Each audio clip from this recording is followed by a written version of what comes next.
Ney José de Freitas, quem é você? Ney José de Freitas, em primeiro lugar, é filho de José e Francisca de Freitas. E faço essa menção porque tudo começou com eles. Sem eles, nada teria acontecido.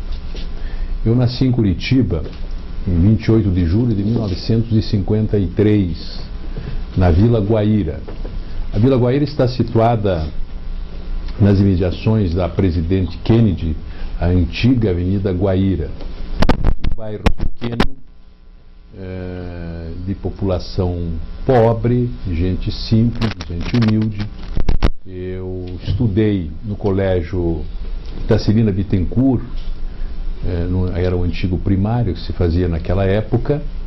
Depois estudei no ginásio estadual Newton Ferreira da Costa, fiz então o ginásio. Depois o científico no colégio estadual Lameia Lins. E depois, em 1975, eu fiz vestibular para a Faculdade de Letras, levado por um interesse que tinha pela literatura e também influenciado por meu irmão João Carlos, que já estudava na Faculdade de Filosofia, Ciências e Letras, inclusive se formou. Eu estudei um ano e depois interrompi o curso de letras em final de 75, eu já não voltei no ano de 76, e aí fiz então vestibular para a Faculdade de Direito. Na época era a Universidade Católica do Paraná. Me formei em 1980. Posteriormente, em 1981, eu já prestei concurso na Universidade Católica e fui aprovado em primeiro lugar para a cadeira de Direito Administrativo e lecionei até 1988, quando ingressei então na magistratura do trabalho e fui juiz em Pato Branco, fui juiz em União da Vitória, depois fui juiz em Curitiba. Em 96 eu fui promovido para o tribunal, exerci a corregedoria e a presidência do tribunal, permaneci 2 anos no Conselho Nacional de Justiça. E em janeiro de 2014, depois de 25 anos de serviços prestados ao tribunal, mais de 40 anos de serviço público, eu aposentei-me e agora aos poucos devo regressar ao exercício da advocacia. Eu gostaria que você nos falasse um pouco sobre a sua infância. Como foi na Vila Guaíra? A minha infância, a nossa infância, João Carlos, foi uma infância extremamente feliz. Porque nós éramos de uma família muito pobre. O pai era guarda civil, é uma instituição extraordinária que existiu aqui no nosso país, em todas as cidades. Fazia o que se chamava então o policiamento ostensivo, era uma corporação fardada, embora de natureza civil, e que foi extinta em 1970 pelo governo militar, ao que se sabe à época, porque a Guarda Civil era uma corporação extremamente forte, de um número muito grande de integrantes, de certa forma fugia ao controle do regime militar. O pai era guarda civil, como disse, a mãe se dedicava aos trabalhos de casa. E nós tivemos uma infância extremamente alegre, porque nós tínhamos os amigos da Vila Guaíra, o nosso mundo, de certa forma, se limitava ao nosso bairro, e ali então jogávamos futebol, jogamos muito futebol. Eu era relativamente bom jogador. João Carlos, meu irmão, era muito melhor que eu, era um craque de futebol, e nós jogávamos muito futebol, e tínhamos também um lado musical. Esse lado musical é interessante porque nós tínhamos já naquela época uma tendência muito grande, muito forte, que até hoje ainda prevalece, que é uma tendência ao samba. Nós sempre fomos apreciadores da música popular brasileira, especialmente do samba. Como nós éramos muito pobres e, portanto, não tínhamos instrumentos, nós fazíamos uma improvisação nas nossas batucadas com latas. Saíamos, às vezes, pelas ruas da Vila Guaíra fazendo desfile, batendo as nossas latas. Um episódio interessante que eu gostaria de contar: nós morávamos perto do estádio Urestistá, do Água Verde. Aliás, o meu time, até hoje, eu sou Paraná Clube hoje, mas sou oriundo do Água Verde. Nós morávamos perto do estádio Orestes e num determinado momento, uma determinada data, o Água Verde adquiriu alguns instrumentos de coro. E nós então nos candidatamos para fazermos parte daquilo que se chamava charanga, que era para animar os torcedores nos jogos de futebol. Mas nós, extremamente simples, nós não entendemos direito, e quando fomos para o primeiro jogo do Água Verde, não me lembro se era o jogo com o Seleto de Paranaguá ou era um jogo com o Britânia. O fato é que nós, empolgados que estávamos com a bateria, com os instrumentos de coro que nós estávamos batendo pela primeira vez, nós nos esquecemos que devíamos batucar quando o Água Verde atacava. Então nós fazíamos batucada quando o Água Verde atacava e quando o Água Verde era atacado. E numa dessas oportunidades nós batemos vigorosamente os instrumentos num ataque do Britânia, do Seleto, e houve um gol. E nós estávamos batendo do lado errado. Depois disso fomos dispensados da bateria, nunca mais nos admitiram, porque nós fazíamos, de certa forma, o barulho no lugar errado. E a nossa infância então foi extremamente feliz, porque nós tínhamos pais pobres, mas pais extremamente amorosos. Nós fomos criados, nós nascemos de uma relação qualificada pelo amor. Isso nos dava alegria, porque nós tínhamos em casa uma relação extremamente amorosa com os pais. Eu tenho só um irmão, João Carlos, e fomos extremamente unidos de sempre. Desde que nós começamos a nos entender e começamos a brincar, continuamos brincando até hoje. Nunca tivemos desavença, nunca tivemos briga, sempre compartilhamos as coisas que tínhamos, que eram poucas, mas nós compartilhávamos. Até muito tempo depois, já meninos, nós dormíamos, porque o pai não tinha condições de ter uma cama para cada um. Nós dormíamos numa cama de casal, no caso. Então isso nos dava uma ambiência extremamente amorosa, alegre, divertida, com os nossos amigos, não é? Com o futebol, com o samba, com os jogos da época. Naquele tempo havia nas vilas uma coisa muito interessante. A cada época era o tempo de um determinado tipo de brinquedo. Ou eram as bolinhas de vidro, bolinhas de gude, depois vinham as que nós chamávamos raia, que eram as pipas para empinar, depois vinha o jogo do tique, que era a batida de uma moeda na parede para um determinado fim.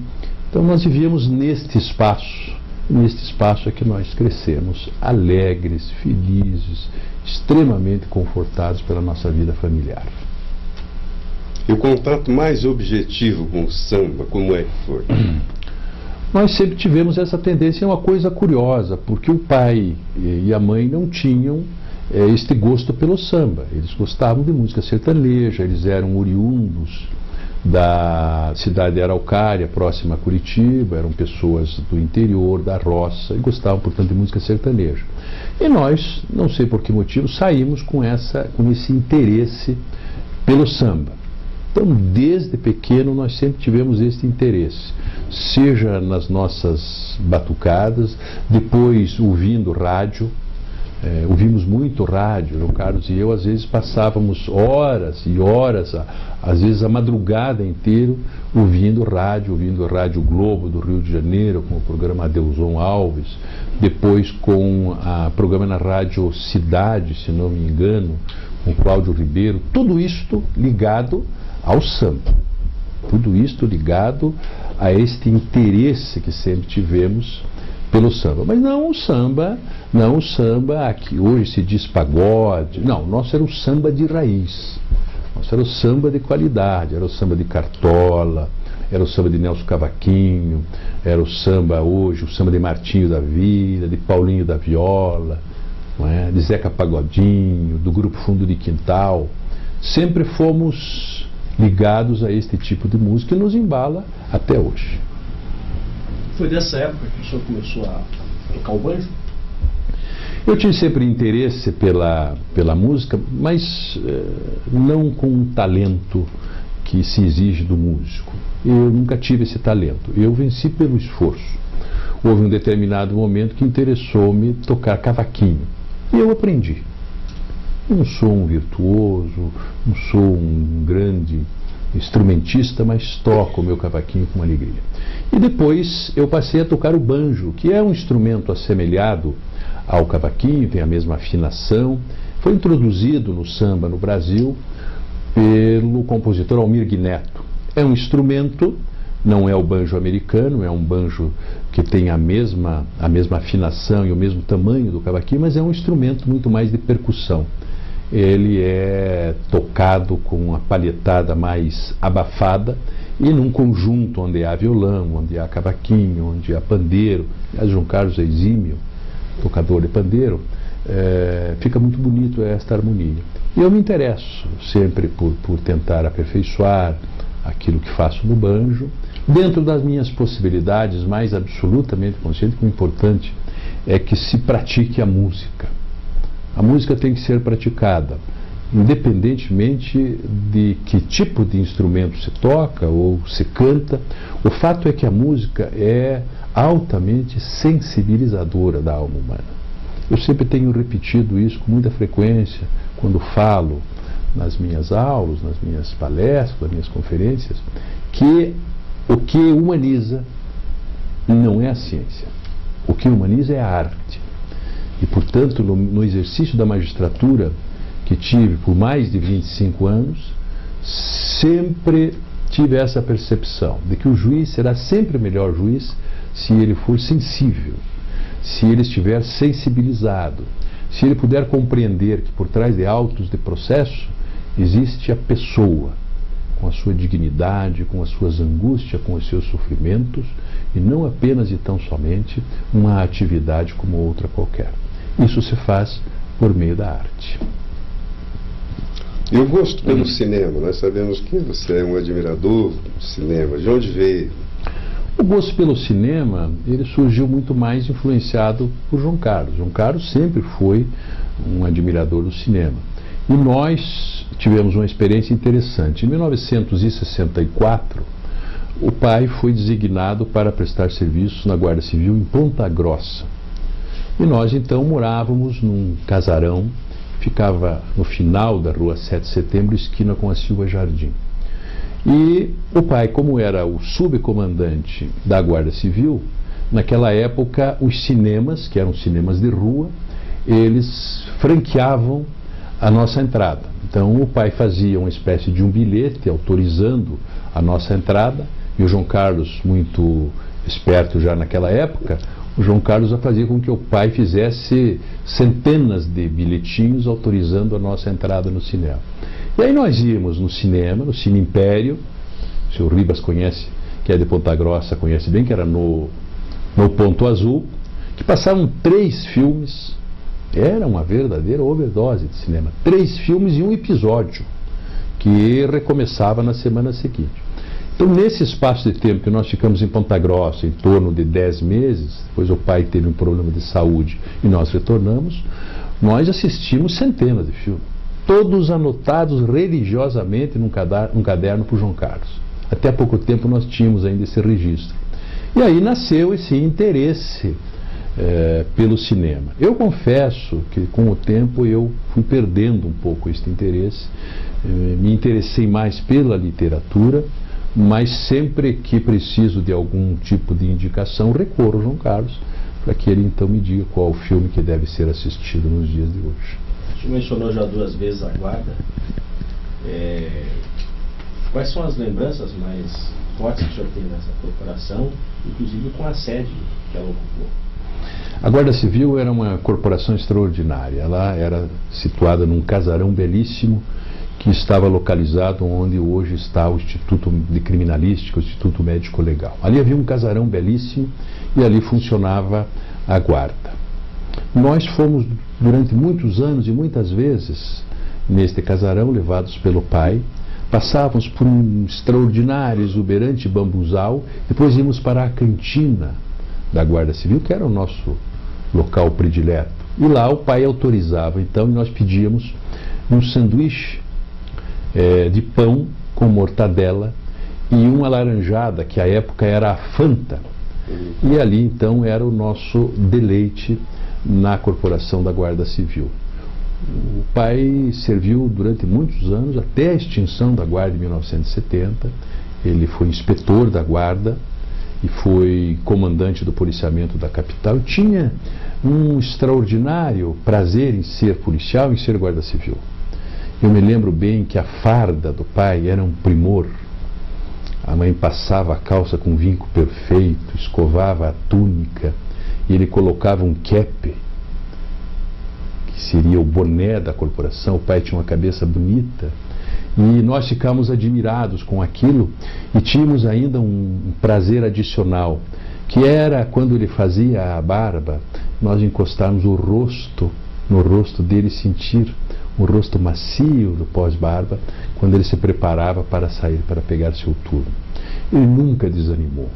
Ele sempre teve extremo prazer, extrema alegria em desenvolver as suas atividades. Eu tenho refletido e tenho pensado o que seria de mim, talvez, se a Guarda Civil tivesse continuado. Eu queria ser igual ao pai.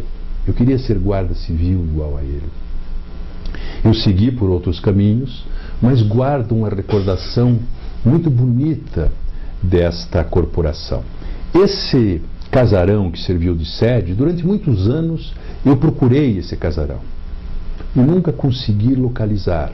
Procurei em jornais antigos, consultei pessoas, e um dia, quando eu estava no exercício da presidência do tribunal, eu recebi a visita do senhor Brasil Paraná de Cristo, um servidor muito antigo, que era presidente da Associação dos Servidores do Estado. Eu perguntei a ele sobre a Guarda Civil, e ele disse-me que tinha sido Guarda Civil, que tinha conhecido o pai, e que tinha uma revista de comemoração de 70 anos da Guarda Civil, onde havia a fotografia deste casarão. E presenteou-me com essa revista. A partir desta revista, eu consegui que um pintor fizesse uma pintura a óleo deste casarão. Depois consegui que outro artista fizesse um bico de pena deste casarão. E ainda consegui, os servidores do tribunal me auxiliaram, a fazer uma montagem onde aparece o pai na porta da Guarda Civil. Isso me traz assim muita alegria, muita emoção, porque ele foi feliz como Guarda Civil. O pai nasceu para ser policial. Ele tinha uma intuição extraordinária para ser policial, e a alegria porque nós participamos da vida da Guarda Civil. Eu, inclusive, não João Carlos, mas eu tive uma experiência para mim enriquecedora. Em 1966 eu fui ser engraxate na Guarda Civil.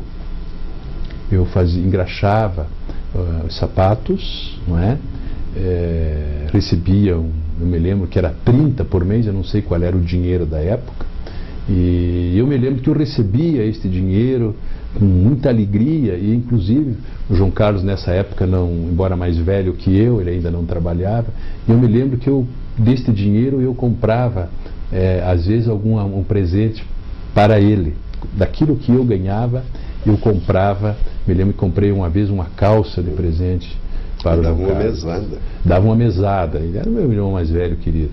Então eu tive essa experiência de trabalhar lá, de ver o movimento da corporação, de ver o momento em que os guardas chegavam para pegar o turno da noite, que os guardas chegavam para se preparar para começar o seu trabalho.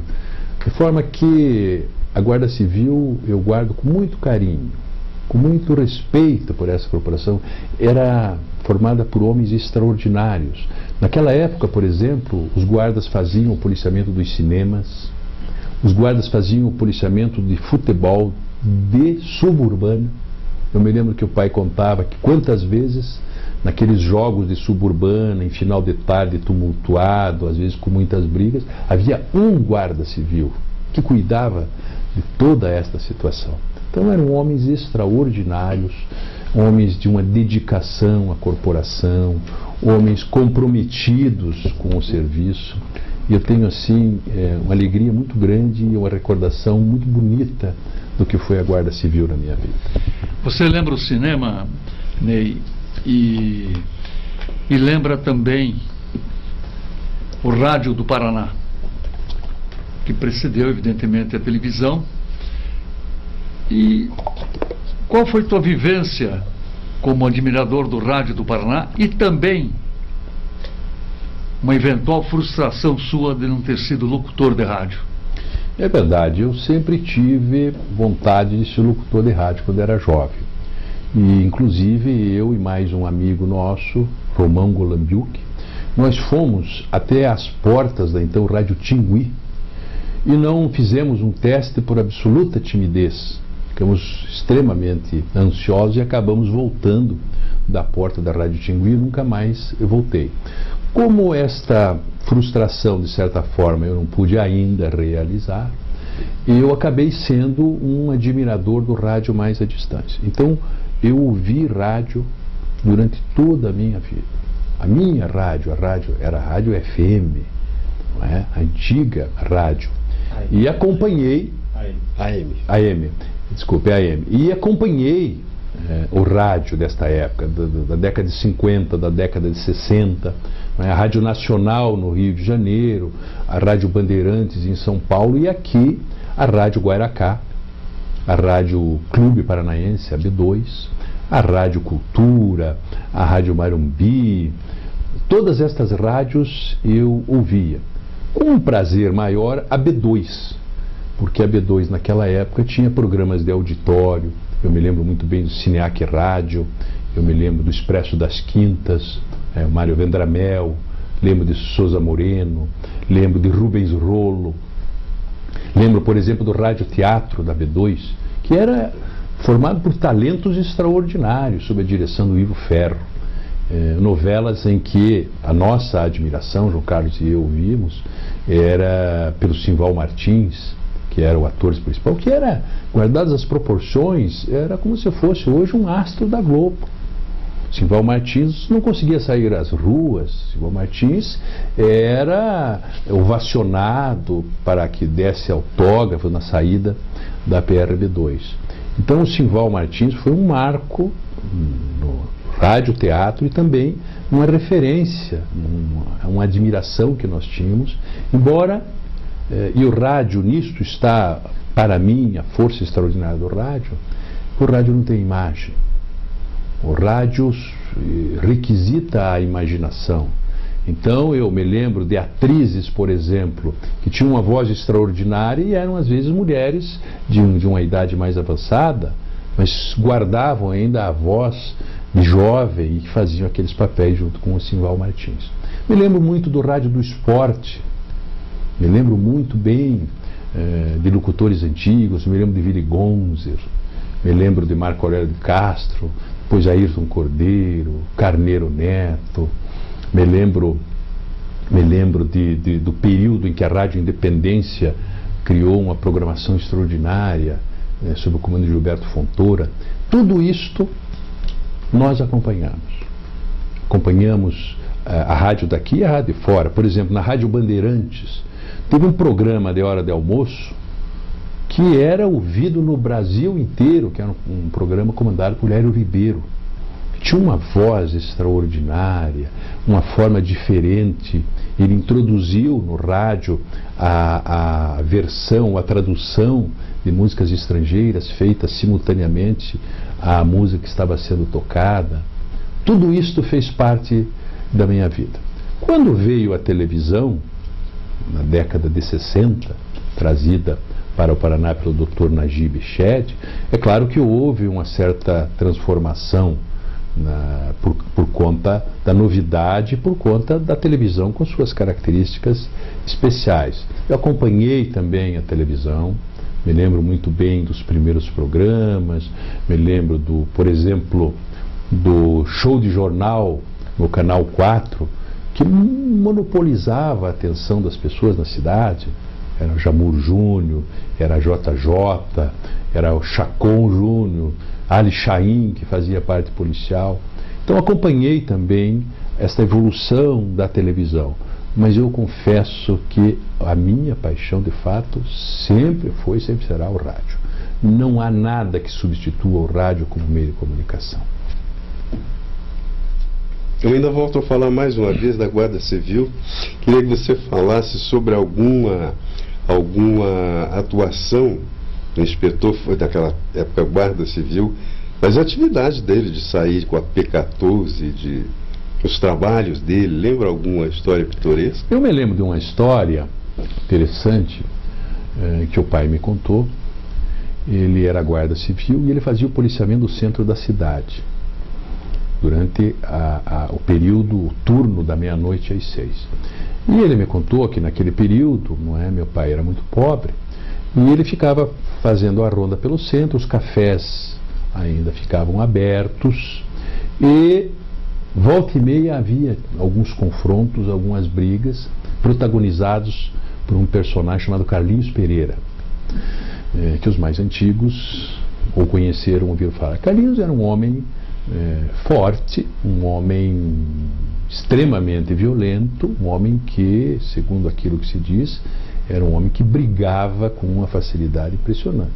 E normalmente, nestes cafés, o Carlinhos arrumava este tipo de confusão, às vezes querendo forçar as pessoas a beber bebida alcoólica.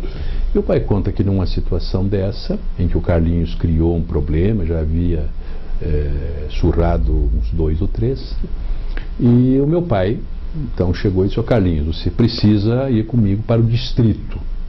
E o Carlinhos disse: olha, guarda, eu gostei de você, com você eu vou, sozinho, se vier mais, só morto. E tentou envolver o pai com um abraço. João Carlos lembra bem, o pai tinha um gosto especial por um revólver que ele usava, que era um revólver 38, niquelado, cabo de madrepérola. E o pai me disse então que com aquele abraço disse: olha, fique longe de mim, e acariciou o cabo do revólver. E o cara disse: eu vou. Foi para o distrito, lá ficou algumas horas, depois é liberado. Ele era conhecido já nos distritos, e acabou tendo um fim melancólico, porque Carlinhos Pereira foi morto por um jovem, ao que se sabe, por um jovem, a golpes de pau, quando ele estava indo para casa, possivelmente já embriagado, foi assassinado por esse rapaz, que deve ter sido um daqueles que deve ter sentido a força dos seus golpes. Tonei, como que o senhor se tornou um poeta? A poesia apareceu na minha vida de uma forma interessante, porque nós sempre tivemos um interesse, nosso grupo de amigos sempre tivemos interesse por literatura, num determinado momento da nossa vida. E nós, inclusive, em uma época, cultivávamos muito um poeta extraordinário, o poeta paraibano Augusto dos Anjos. Tem uma poesia forte, uma poesia diferente, e nós, inclusive, recitávamos, principalmente João Carlos, eu e Romão, nós recitávamos Augusto dos Anjos. Talvez entendêssemos pouco, porque era uma linguagem muito difícil, mas nós recitávamos Augusto dos Anjos. Então sempre tive um interesse pela literatura e pela poesia, mas nunca me atrevi a escrever poesia. Eu só escrevi poesia logo depois da morte do meu pai, porque nós tínhamos uma situação peculiar em família. Nós somos 2 irmãos apenas, e a mãe sempre foi, embora tivesse um carinho muito grande por mim, mas ela sempre foi mais ligada ao João Carlos, e o meu pai ligado a mim. Meu pai tinha paixão por mim e eu por ele. Com a morte dele em 1994, eu senti uma necessidade, num determinado momento, numa noite, de escrever alguma coisa. Fiz um acróstico que formava José de Freitas, que era o nome dele. E a partir dali eu comecei a ensaiar alguns poemas. Eu escrevo um tipo de poesia que são tercetos, e tem alguma influência da poesia japonesa, do haikai. Não é haikai, porque o haikai só pode ser produzido pelo oriental, toda uma ambiência cultural, histórica que nós não temos. Mas ele tem alguma semelhança, é uma forma de poesia que foi introduzida no Brasil pelo Guilherme de Almeida. E eu talvez tenha sido influenciado a escrever este tipo de poesia por uma situação peculiar. É que sou casado com uma mulher de origem japonesa. Sou casado com Rose de Freitas, que é de origem japonesa. Eu convivi muitos anos com os japoneses. O meu sogro tinha vindo do Japão, falava português com dificuldades, era budista. A minha sogra era da região de São Paulo. Eu convivi muito com os japoneses, tanto que, eu sempre repito isso, que os 2 poemas mais bonitos que eu produzi foram meus 2 filhos, que é Elise, minha filha mais velha, e Leonardo, que está aqui hoje presente. Esses foram os meus poemas mais bonitos, aqueles que eu produzi em parceria com Rose, produzi estes poemas mais lindos. Então eu comecei a fazer esses poemas e acabei fazendo um livro, foi publicado em 1994, com 70 poemas, e depois fiz um outro em 2003, quando completei 50 anos de idade, um livro que chamei Pedaços de Vida, que são 50 poemas que representam, de certa forma, os anos da minha vida. Foi assim que nasceu a poesia. Depois escrevi alguns poemas esparsos, e agora, nesta fase da vida, a poesia está talvez num estado de latência, está num estado de adormecimento, e eu hoje estou enveredando para a prosa. E me interessa na literatura a prosa concentrada. O meu poema é concentrado e a prosa também. Então, me interessa escrever talvez contos e crônicas. Eu não teria fôlego para escrever grandes trabalhos. A minha capacidade de expressão é muito concentrada. Então me interessam as crônicas e os contos. Por isso eu comecei a ler os contos para, de certa forma, assimilar o estilo. E nestas leituras de conto, o Vladimir sabe disso, que participou da minha vida, há um conto de Tchekov chamado Angústia, um dos contos mais interessantes, mais fortes, mais de vida que eu já vi. É a história de um cocheiro que numa noite fria da Rússia começa a transportar passageiros, e esses passageiros são jovens, alegres, estão com alguma influência do álcool, e ele está extremamente triste e não consegue falar porque ninguém lhe ouve. Ele quer contar a sua angústia e não encontra interlocutor. E ao final do conto, o cocheiro acaba contando sua história para o seu cavalo. Esta é uma demonstração, de certa forma, da solidão que a pessoa humana vive. A solidão de não ter, às vezes, com quem falar, de não ter com quem compartilhar o seu sofrimento, as suas angústias, as suas tristezas. Neste caso, para representar a situação, talvez, da humanidade, o cocheiro fala com o seu cavalo para lhe contar que seu filho tinha morrido. Então tenho me preocupado em ler contos para assimilar o estilo e também memórias. Eu tenho muito gosto por memórias. Eu acho que a memória é uma forma extraordinária de adquirir-se cultura, é uma forma extraordinária de demonstrar respeito com o passado. A vida não é feita de instantâneos. A vida é um processo histórico. Portanto, nós não podemos esquecer aqueles que nos precederam. Na presidência do tribunal, eu criei o Centro de Memória justamente com este objetivo, para que não se esqueça aqueles que já se foram. Aqueles que já se foram merecem respeito, merecem a nossa admiração, porque nós formamos um elo. Porque nós caminhamos a partir de um determinado ponto, mas não instantâneo. Nós temos todo um processo histórico que nos antecede. Por isso tem que sempre lembrar do passado. Esse trabalho que eu faço, de certa forma, de preservação da memória, eu faço não só em relação ao tribunal, mas eu faço, por exemplo, quando falo do antigo rádio. Para dizer que homens extraordinários que formaram o nosso rádio. Conversava com o Renato Mazzani, que é um homem que viveu este período, com o seu Ribas, que viveu este período. Não é? Falávamos de Alcides Vasconcelos, extraordinário locutor, uma voz belíssima. Fala do ministro Milton Pereira, que eu conheci, que foi meu amigo. Além de extraordinário juiz, que sempre foi, professor extraordinário, era um grande noticiarista. O grande noticiário prosdócio. Não é? Então eu tenho sempre em vista este respeito, esta admiração, essa preservação por aqueles que fizeram o passado, e nós somos herdeiros desse passado, e nós devemos também, de certa forma, deixar para aqueles que vêm a nossa passagem, as nossas marcas. Por isso que eu tenho profundo respeito e admiração pelo trabalho que o Sr. Ribas está realizando.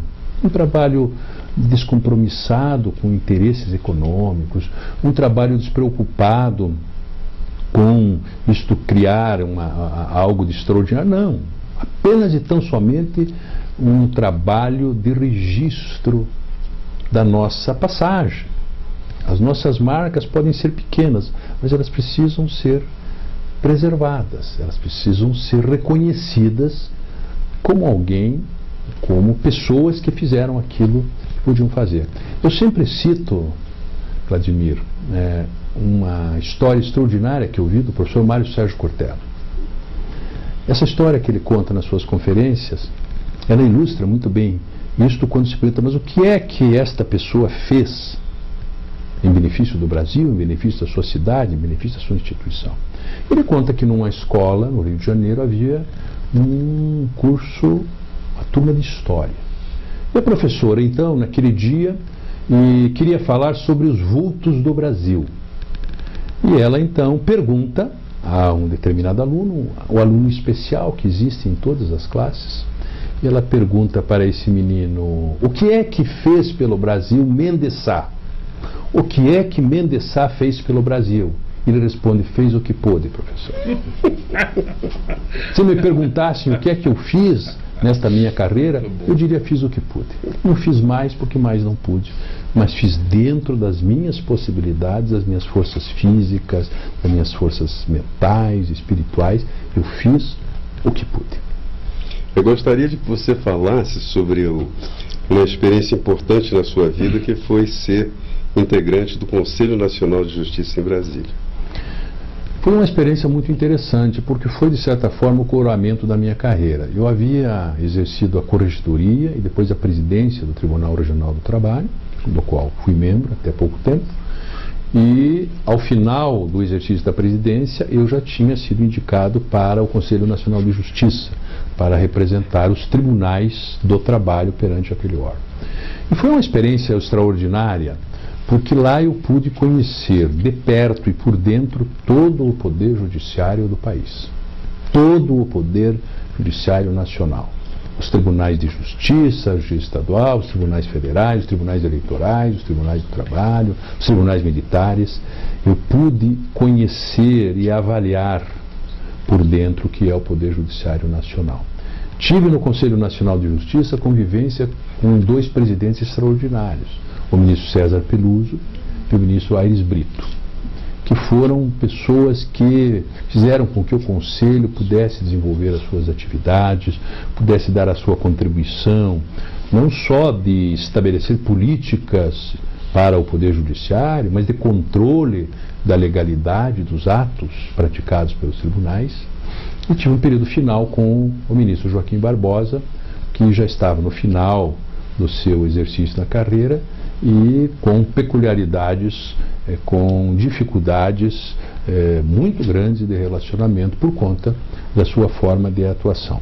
Fiquei, portanto, 2 anos no Conselho Nacional de Justiça, pude dar a minha contribuição não só nas decisões plenárias, mas presidindo comissões, e o Vladimir me acompanhou durante todo este período no Conselho Nacional de Justiça, presidindo uma comissão que tratava da Lei Maria da Penha, que tratava do tráfico de pessoas, uma coisa brutal, que nós não temos percepção de quanto isso é grave, de quanto existe no Brasil.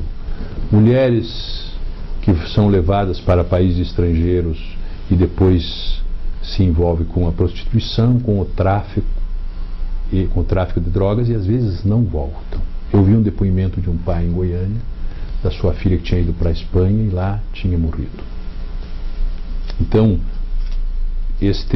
esta mercância da pessoa para mulheres para a prostituição, homens para o trabalho escravo, pessoas que são levadas e são retirados órgãos, são vendidos para transplante.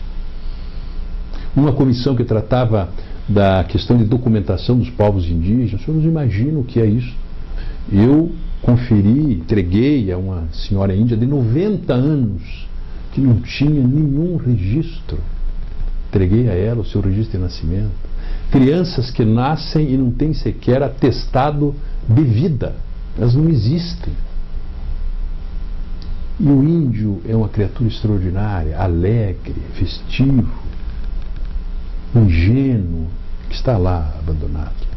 Participamos de comissão de cooperação judiciária para que se facilitasse a comunicação entre os órgãos do Poder Judiciário, porque descobrimos que o Poder Judiciário não se conhece, e em várias situações de turbulência, de conflitos entre juízes por coisas que podiam ser resolvidas facilmente, isto acarretava às vezes uma longa discussão, que às vezes, o que se chama tecnicamente de conflito de competência, chegava no Supremo anos depois para dizer qual o juiz queria julgar aquela causa. Ora, o cidadão não quer saber quem é o juiz, não lhe interessa que juiz é, ele quer um julgamento. Então o Conselho Nacional de Justiça me proporcionou isso, de conhecer o Poder Judiciário, saber que o Poder Judiciário brasileiro é um Poder Judiciário bom. Tem as suas mazelas, tem os seus problemas, a corrupção, isto existe em todo e qualquer país do mundo que nós conhecemos. Mas existem homens e mulheres que se dedicam integralmente à carreira da magistratura. Portanto, não é possível generalizar-se para se dizer que o Poder Judiciário é um poder corrupto, é um poder que não atende aos interesses da cidadania. Falando em direito, eu queria saber, senhor desembargador, algum caso que tenha sido mais difícil na sua carreira, ou algum em especial que tenha o transformado mais, assim como desembargador, que tenha feito o senhor crescer na profissão? Nós tivemos um caso no Conselho Nacional de Justiça que me deixou extremamente feliz. Eu fui relator. Era um juiz de direito de um estado que, na hora de ser promovido ao tribunal, havia sido recusado pelo tribunal. E o tribunal alegava que ele tinha problemas com um cheque que ele havia dado e havia assustado. Se criou um problema em torno disso e se via claramente que o tribunal não queria promovê-lo. Depois se alegava que ele era alcoólatra, mas nunca o tribunal tomou qualquer medida para que esse eventual alcoolismo fosse tratado. O fato é que este juiz, de muitos anos de carreira, ao chegar às portas do tribunal foi recusado. E nós, no Conselho Nacional de Justiça, o promovemos. O promovemos e mandamos que o Tribunal de Justiça desse posse. Este homem estava na plateia. Este homem chorava. Ele, a mulher e o advogado choravam copiosamente. E eu havia recebido no meu gabinete antes. Este homem estava doente. Este homem possivelmente ficou muito pouco tempo no tribunal, porque ele estava muito doente. Ele queria ser promovido, era o final da carreira dele. E nós pudemos, neste caso, então, observar a justiça se realizando. Nós o promovemos, nós determinamos que o tribunal desse posse, o tribunal deu posse e ele assumiu a cadeira de desembargador. Este tipo de julgamento, que não é comum nos tribunais judiciários, porque aí é um processo muito longo, era possível no Conselho Nacional de Justiça, porque lá a rapidez é a tônica. São processos administrativos que se resolvem muito rápidos, o Conselho determinava, os tribunais cumpriam e isso estava resolvido. Então nós pudemos dar a este homem, talvez, não é, a última alegria da sua vida. Ele estava muito doente. Quando ele esteve no meu gabinete, ele estava tão envergonhado que ele não me olhava, ele olhava para o chão o tempo inteiro. Completamente acabado, completamente diminuído, desqualificado. E nós então pudemos, nesse caso, realizar. Este é o tipo de julgamento que dá um enorme gosto, um enorme prazer interior. Esses casos, eles justificam qualquer tipo de atividade judicial. É quando você pode, de fato, fazer justiça. Fazer justiça a quem precisa. A justiça do trabalho, a qual eu integrei por 25 anos, é uma justiça que está próxima do povo. Ora, quem precisa de justiça é o povo, é o cidadão comum. E na justiça do trabalho ele encontra isso. Então eu optei pela justiça do trabalho quando ingressei na magistratura em 88, levado por isso. Não era a minha especialidade científica, porque eu sempre fui professor de direito administrativo. Talvez naquele momento o razoável seria eu ir para a justiça federal, mas lá tinha justiça criminal que eu nunca quis atuar. Fui para a justiça do trabalho levado por isso. Uma justiça social, é uma justiça séria, é uma justiça que ainda é rápida e é uma justiça que lida com algo extraordinário na vida de todos nós, que é o trabalho. A dignidade do trabalho faz parte da dignidade do homem. Fagner tem uma música que diz isso: sem trabalho se mata, se morre. Quem não tem trabalho não tem dignidade. É por isso que é triste, às vezes, ver o pai de família que perde o emprego nesse sistema nosso que é perverso, perde o emprego com 60 anos, não consegue mais voltar ao mercado. Este homem fica destruído perante a família, perante os amigos, perante a sociedade. É uma perversidade fazer com que alguém perca o seu trabalho sem nenhum motivo, apenas por uma questão puramente capitalista de lucro desenfreado. Só para dizer aos senhores aqui rapidamente, hoje se discute a terceirização. A terceirização é uma coisa perversa. Ela pode levar a que as empresas tenham só terceirizados, não tenham mais trabalhadores. E a terceirização, o que é que opera? Por exemplo, o banco pode ter só terceirizados, que não são mais bancários, que não tem mais nenhuma garantia sindical dos sindicatos bancários, porque eles estão vinculados à categoria da prestadora de serviço. E o projeto que foi aprovado na Câmara agora, recentemente, ele abre a possibilidade de terceirização ampla, não apenas na atividade meio como era, mas na atividade fim. Isso tudo para dizer que eu sempre tive muito orgulho de pertencer à Justiça do Trabalho. Deixei a Justiça do Trabalho num momento da minha vida em que precisava deixar. Eu já tinha feito tudo aquilo que podia fazer, eu já tinha chegado ao final da minha carreira e era preciso então me afastar para reiniciar uma nova atividade. Você podia fazer um deslocamento para Pato Branco e contar um pouco de como era a cidade quando o senhor chegou lá como juiz? Eu fui juiz em apenas 2 cidades. Eu fui juiz em Pato Branco de 90 a 91 e depois fui juiz em União da Vitória de 91 a 93 e depois fui promovido para Curitiba. Naquela época a carreira andava com rapidez. Hoje nós temos juízes substitutos com mais de 13 anos de serviço que são substitutos ainda, porque a carreira de certa forma afunilou. Naquele meu tempo não. E eu fui para Pato Branco, foi a minha primeira vara com titularidade. Eu gostei muito de Pato Branco, fui muito feliz em Pato Branco. Embora eu não tivesse naquela época mudado de residência, a minha família permaneceu aqui. Leonardo não tinha, estava nascendo em 1990. Aliás, quando o Leonardo nasceu, eu fui a Pato Branco para fazer as audiências, porque ele nasceria 15 dias depois. E ele, apressado, nasceu antes. E eu voltei imediatamente de Pato Branco, mas não consegui mais ver o momento do seu nascimento. Ele já tinha nascido, João Carlos e o pai tinham levado a Rose para o hospital e o Leonardo já tinha nascido. Uma bela cidade, Pato Branco.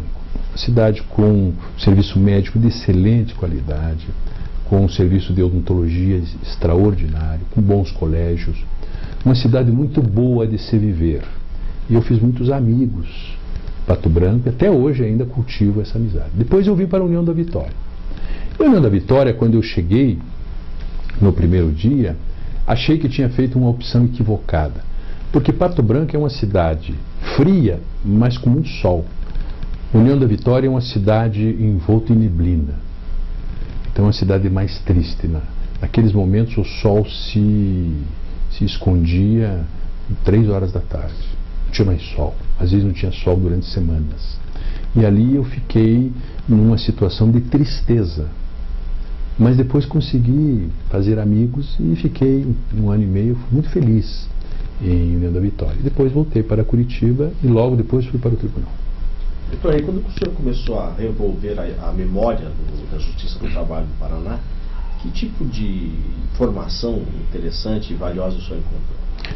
E quando nós começamos a fazer um trabalho de restauração da memória, um detalhe interessante, um fato interessante que aconteceu. Nós conseguimos localizar algumas fitas que estavam abandonadas numa sala, fita cassete.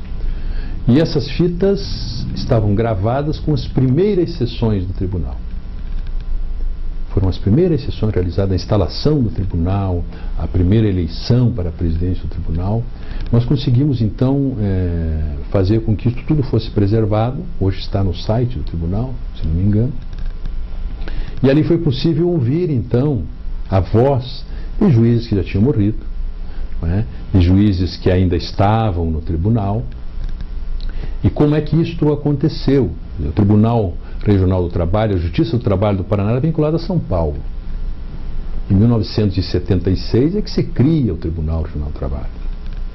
Antes disso, havia varas, e estas varas julgavam e os recursos iam para São Paulo.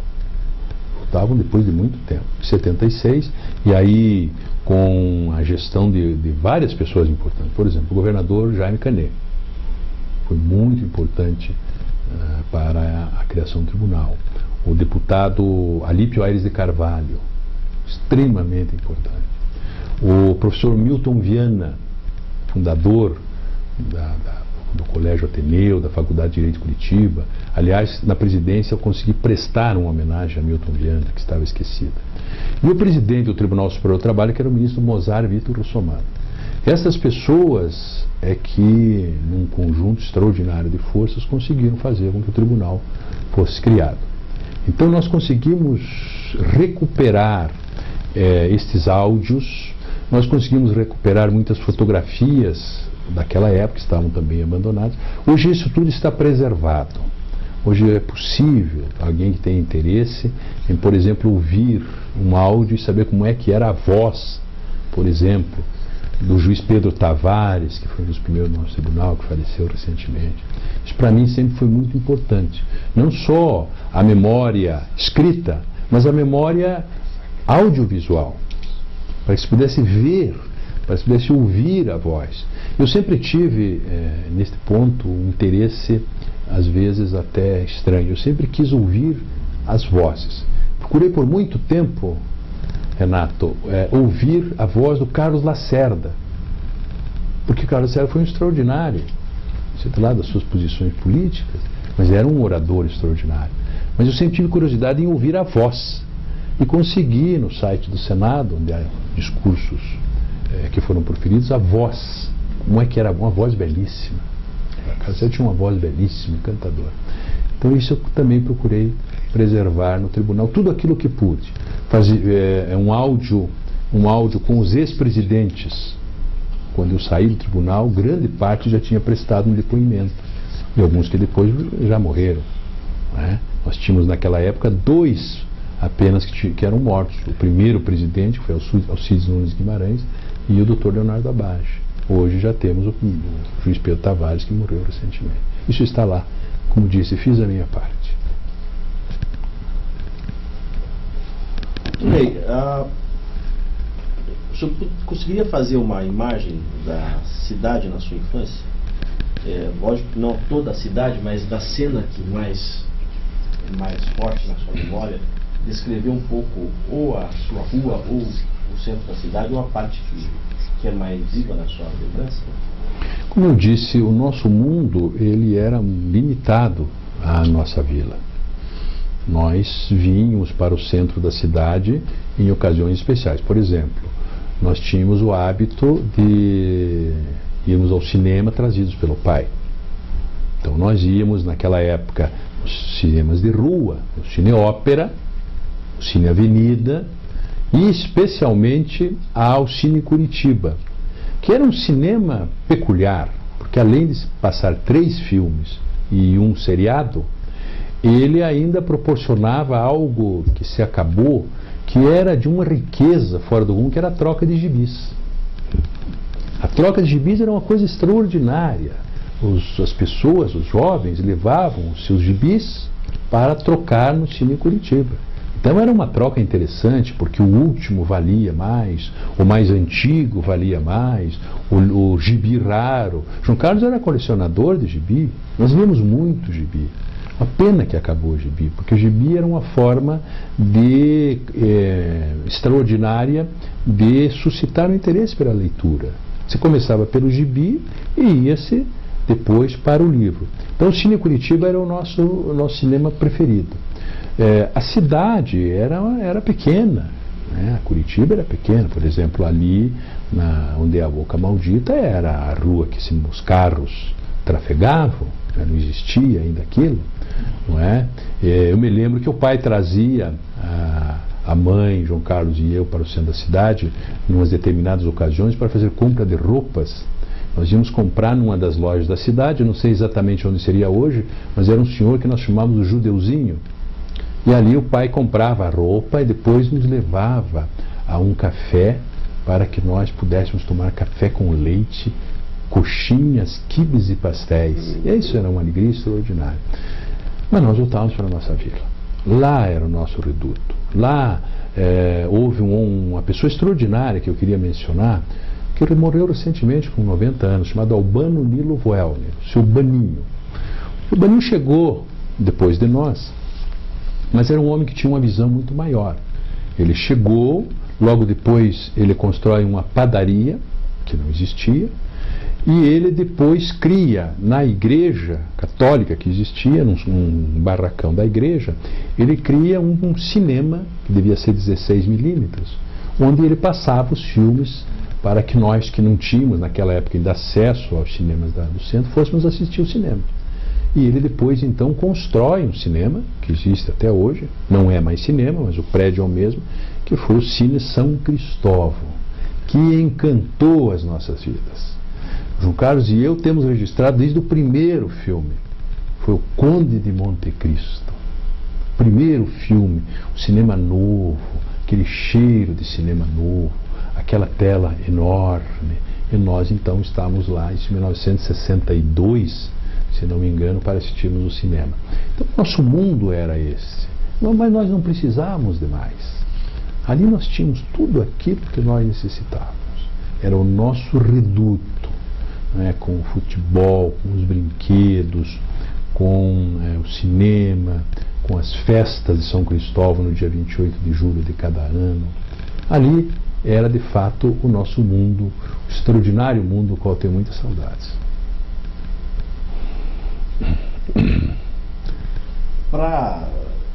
O tempo está acabando, o tempo previsto para encerrar.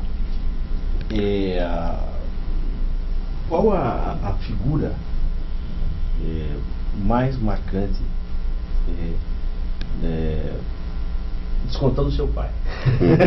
Precisa descontar.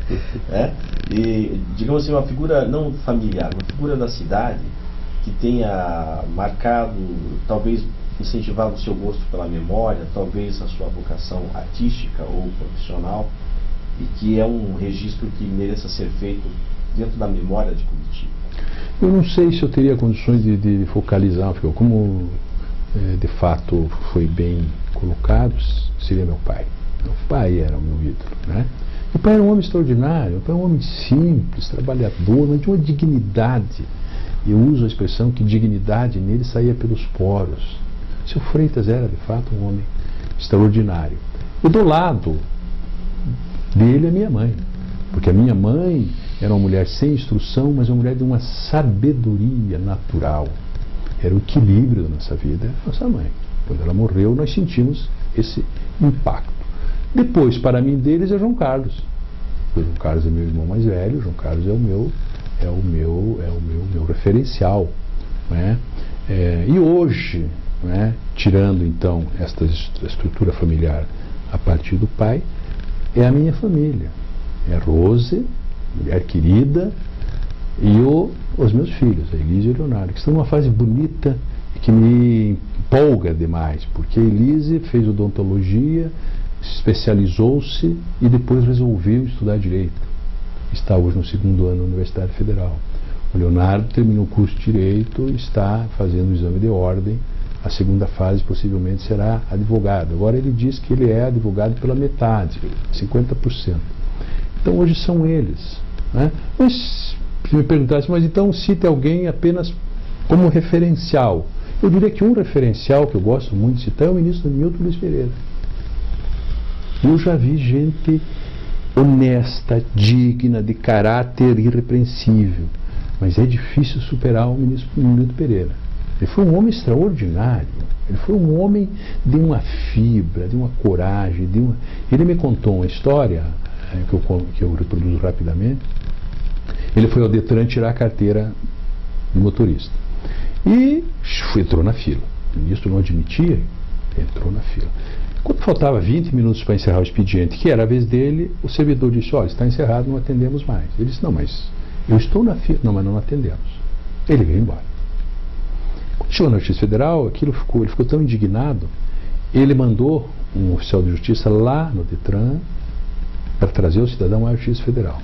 O cidadão veio, ele fez com que o cidadão fosse ao setor de pessoal da Justiça Federal e para mostrar a fé de ofício dele. Para mostrar. Mostrou, a pessoa viu, voltou para o Detran. No outro dia o ministro Milton estava lá na fila, sem querer um privilégio. Fez aquilo para demonstrar ao cidadão que ele não estava certo em proceder daquela forma. Então é um referencial muito bonito. A história do ministro Milton Pereira, que foi meu amigo. E eu me lembro, pouco antes dele morrer, depois que ele saiu do STJ, eu continuei a telefonar para ele sistematicamente. E um dia eu telefonei e ele me disse, ele era muito cerimonioso, ele disse: mas doutor Ney, eu já estou aposentado no STJ. Eu falei: ministro, é por isso que eu estou ligando. Porque antes o senhor tinha muitas ocupações, agora nós podemos conversar.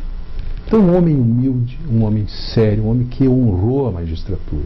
Então, o ministro Milton Pereira é um bom exemplo, um bom referencial, entre tantos que eu conheci, entre tantos que eu ainda irei conhecer.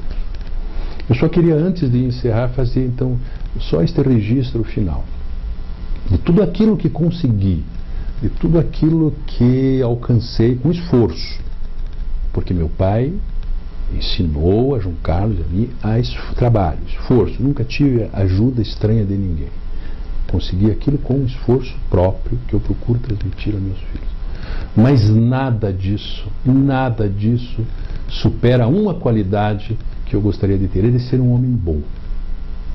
Isto é sim a qualidade que nós devemos procurar ser: homem bom, homem de bem, mulher.